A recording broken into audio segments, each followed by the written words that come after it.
A reading from the Holy Gospel according to Matthew. Glory to you, O Lord. On that day, Jesus went out of the house and sat down by the sea. Such large crowds gathered that he got into a boat and sat down, and the whole crowd stood along the shore. He spoke to them at length in parables. A sower went out to sow. As he sowed, some seed fell on the path.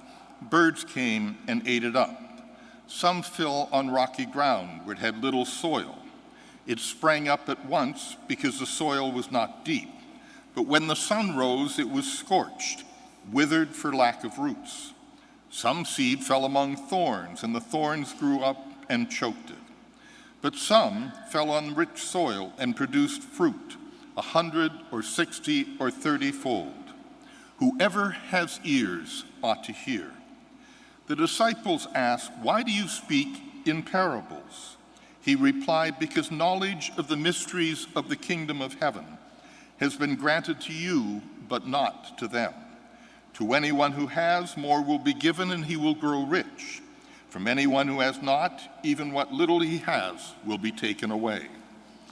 That is why I spoke to them in parables, because they look but do not see, hear but do not listen or understand. Isaiah's prophecy is fulfilled in them, which says, Yet indeed they shall indeed hear but not understand, they shall indeed look but not see. Gross is the heart of this people, who will hardly hear with their ears, they have closed their eyes, lest they see with their eyes and hear with their ears, and understand with their hearts and be cleansed, and I heed them.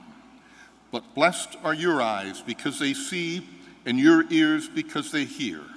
Amen, I say to you, many prophets and righteous people longed to see what you see, but did not, to hear what you hear, but did not. The Gospel of the Lord. Praise to you, Lord Jesus Christ.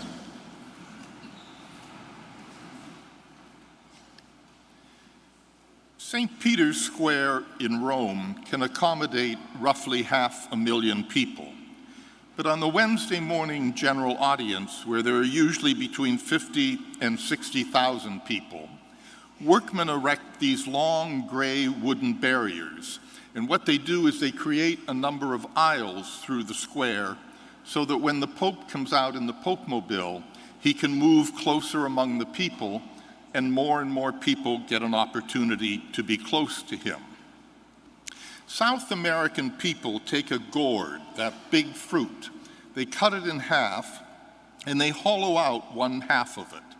And then they make a rich tea, and they fill that half of the gourd with the tea. And they put one straw in it. And everyone drinks from the one straw. They pass it around. It's a very communal act, and it's something that they regard as precious and sacred. Last September, while Pope Francis was going through the square, there was a group of South American people who had a gourd filled with the tea.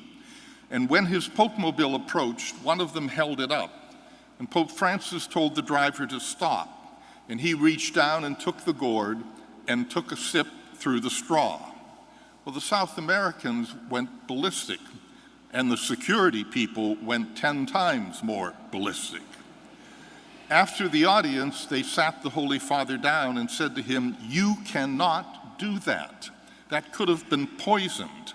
If someone hands you a piece of pizza, you can't eat it. Don't you understand the problem?" He patiently listened to them, and when they were finished, he said to them, "Gentlemen, those people are Argentinians. They're not cardinals."